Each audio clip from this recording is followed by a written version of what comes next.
Bonjour Francis. Bonjour Lauriane. Ah, vous faites la bise, il n'y a pas de distanciation là. Non, moi j'embrasse. D'accord, vous n'avez jamais arrêté d'embrasser. Je prends dans les bras, c'est ça embrasser, voilà.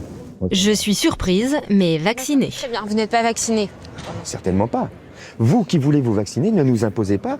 Donc si vous voulez vous suicider, suicidez-vous. Aujourd'hui, je voudrais rendre hommage aux 250 militants anti-pass vaccinal qui, ce week-end, ont encore milité contre le pass vaccinal qui n'existe plus. Non, mais c'est de la perte. Ça me rappelle, moi, une fois, j'ai largué un mec qui m'avait déjà largué. C'est pareil, c'est la même chose. Non, mais c'est beau, mais à un moment donné, j'ai envie de dire aux gens, mais il faut aller de l'avant. Les choses changent et il faut accepter que les choses changent. Que le peuple des loups, se gouvernant ainsi par lui-même, devienne une démocratie.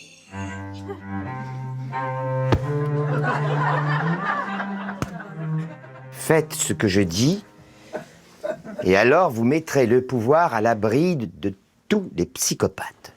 Tous les soirs, à 18h, vous organisez des apéros, vous invitez vos amis, vos voisins, vos parents, vous leur présentez notre programme. Inventez les apéroussels. Et il faut qu'il y en ait pour tout le monde, avec alcool et sans alcool, avec saucisson et sans saucisson, et surtout avec modération. Imaginez que nous arrivons à nous multiplier chacun, à multiplier les petits pains, comme Jésus, c'est merveilleux. Est-ce que la politique, ça rend fou ? La politique, c'est une passion extrêmement violente. Quand on commence à aimer, mais ça rend fou ou pas ? Parler, c'est le pouvoir absolu qui rend fou. C'est quand on n'a pas... Comme la présidence de la République française, ça rend fou ? Moi, ce que je n'aime pas, c'est quand on n'accepte pas le débat démocratique, par exemple. Quand on n'accepte pas de se soumettre à la contradiction. Ça, c'est le pouvoir comme je ne l'aime pas. Je ne veux plus de cette gauche qui nous culpabilise tous les jours. Moi, je veux une gauche qui fait plaisir. Parce que le plaisir, c'est de gauche.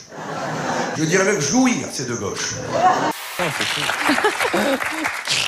C'est totalement absurde. C'est drôle.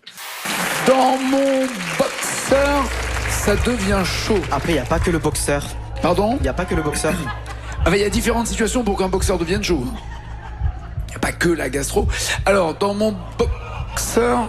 Petit gros mot. Il y a un T. Il y a un O. Oui. Crotte. Oui. Crotte. Oui. Oh, j'avais prout. Je pensais pas que ça passait. Il n'y a pas de E à la fin. Tiens, à Popo. À Popo. Elle a dit quoi ? À Popo de crotte. Elle a dit à Popo, elle fait des blagues. de crotte. Ouais. Ah oui, là, on est bien, on est dans le thème. Le problème, c'est que le pantalon, il m'a l'air transparent. Et ça, c'est un fashion faux pas. Oh bah oui, le popo apparent, pas très chic tout ça. Est-ce que vous aimez votre image ? Est-ce que quand je dis est-ce que c'est vous, est-ce que oui, c'est vraiment moi, cette femme-là, c'est moi ? Est-ce que vous êtes comment avec votre image ? Parce que là, on va vous voir partout dans toutes les villes de France. Donc, comment vous jugez cette affiche et vous êtes comment ? Est-ce qu'elle vous met mal à l'aise ? Est-ce que vous tournez le regard ? Est-ce qu'au contraire, vous vous aimez beaucoup ? Bah écoutez, c'est moi. Voilà. Et je me reconnais. On n'en peut plus de toi. Donc tais-toi une fois pour toutes. Ah, pourquoi elle s'arrête la musique ? On a liquidé la Reine des Neiges. Vous vous prenez pour un shérif, certainement. Non. Pour un guignol, oui, mais pas un shérif, monsieur. Oui, un guignol. Alors, ok. Non, parce que c'est plutôt un guignol triste. Hein. Alors, un guignol, j'ai jamais dit que j'étais un guignol drôle. Je peux être un guignol triste. Ouais,